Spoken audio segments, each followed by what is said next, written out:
Worshipping, Episode 6 of My Liberation Note starts with Mi Jiyoung and Gai Jiyoung both heading home together. The latter continues to look at her sister, contemplating what a relationship with Mr. Gu is. For now, they continue to keep things secret, although ironically Mi Jiyoung passes that billboard, "Something good will happen to you today," and snaps a photo of it on her way to work. She sends it to Mr. Gu for inspiration. At work, Mi Jiyoung notices plane tickets have been printed out using the company printer by the women she's supposed to be friends with. They're all going to Guam, but none of them have even bothered to ask Mi Jiyoung. This obviously causes awkwardness in the office, something that these cliquey girls eventually leave and discuss in the hallway. Mi Jiyoung shrugs it off though, even making a quip to another colleague at lunch that they wouldn't invite her because she doesn't own a bikini. This also puts their chat several episodes ago about swimwear into context. Elsewhere, Chang Hee continues to experience issues at work. Chang Hee is desperate to try and get in his boss's good graces. Now, Alpha Retail offer rental assistance to stores with high sales. Chang Hee is tasked with getting this store owner to agree to sign on with them before other chains make better offers. It's a 5-year contract and the man is looking to retire soon. He's made more than enough money and isn't interested in being tied down to a contract. However, he suggests Chang Hee do it. Chang Hee laments that none of his friends have much money, given he would need a 300 million won deposit to get the ball rolling, and they don't have that lying around spare. When Chang Hee stops by Mr. Gu's place and drops off some bottles of soju, he finds a whole room full of empty bottles. So he starts recycling them. When Mr. Gu heads home and notices Chang Hee clearing them out, he demands he stop and leave the bottles where they are. They're obviously only trying to do the right thing, but his hostile attitude is enough for Chang Hee and Du Huan to walk away and leave everything as it is. At dinner, Chang Hee broaches the subject of the store deposit, 300 million won, to his parents. He talks to them about the pros and cons, including how the store makes a lot of profit and the owner is turning 80 and leaving. Chang Hee tries to encourage his father to invest, pointing out this is a great opportunity for him. He refuses, instead telling Chang Hee that if he wants to do this then he can come up with the money himself. He won't object. Unfortunately, Aryum is the one who jumps in before Chang Hee, and her father signs the lease. Chang Hee bemoans his luck, given he wishes his parents were more like Aryum's. While at the bank, Chang Hee can feel his anger welling up as people take forever in front of him. When a man asks to go before him, because of his boss, Chang Hee grits his teeth and allows him. The man is clearly in a rush, though, and leaves his account up, where it shows he's unable to withdraw 50,000 won. This inadvertently makes Chang Hee feel better as he realizes that others have issues just like he does.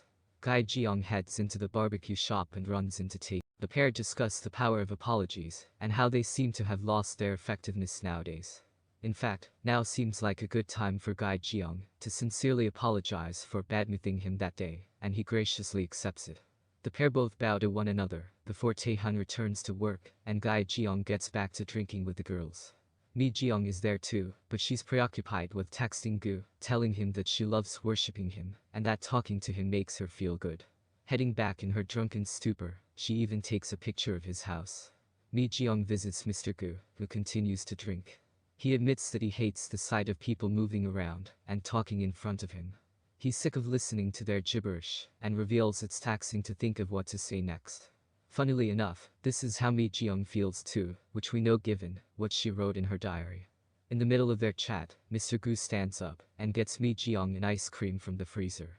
He actually bought this for her while he was drunk, admitting that he acts more human when he's drunk than he does when he's sober.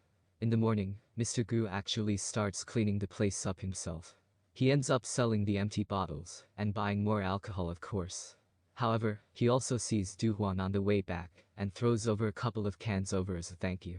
Back home, he receives a message from Mi Jiyoung, the picture of his house she snapped the night before. Mr. Gu sends a few messages, prompting Mi Jiyoung to admit she's as happy messaging him as she is when she gets her paycheck. Mr. Gu cleans up his house and even messages Mi Jiyoung to let her know. "What do you think I'll do in my clean house?" he says. "Drink," is Mi Jiyoung's reply. Off the back of this, Mr. Gu makes more of an effort, while Mi Jiyoung actually compliments her colleagues too. After a big day of change, the pair reconvene over a drink. Mr. Gu admits that during the winter he actually locked himself in the room and slept around all the bottles of soju. He couldn't be bothered to move them or throw them out, he just incubated like an egg. As the pair lightly flirt, pointing out they're worshipping one another, we end things on a positive note. The next day, Chang Hee is confident he can make the same jump Gu did at the end of episode 4. Mi Jiyoung pleads with him to stop, while Gu points out he needs to do 100 meters in under 11 seconds. Alright Usain Bolt, chill out. Chang Hee doesn't make the jump, naturally, but we do see a bit more about Gu, and what he may be hiding. Back home, he receives a message from someone telling him to pick his phone up. It's time for them to move, they need to go, and they don't need to hide anymore. Hide from what? Move where? My Liberation Notes bows out with another good episode, slowing down a little as we're drip-fed more information about Gu and his past. It would appear that he's actually hiding from someone or something in his past. However, the drama here mostly gravitates toward Chang Hee and his problems at work. He's desperate to try and make more money, while at the same time, laments that his parents aren't more ambitious and want to try and better their financial situation. It's a tricky position for Chang Hee to be in, and one that encapsulates most of this episode. We don't see an awful lot of Gai Jiyoung here, though we instead focus on Mi Jiyoung and her growing ties with Mr. Gu. Seeing the pair slowly push through their own insecurities and issues is great to see, and it makes for a really wholesome journey as these two slowly start to grow past their issues and depression through worshipping each another. The character writing in this show is fantastic, and easily one of the big highlights here. For that alone, My Liberation Notes is solidifying itself as one of the better dramas this year, and it'll be interesting to see where this one goes next. Unfortunately, now comes the excruciating wait for next week's double bill.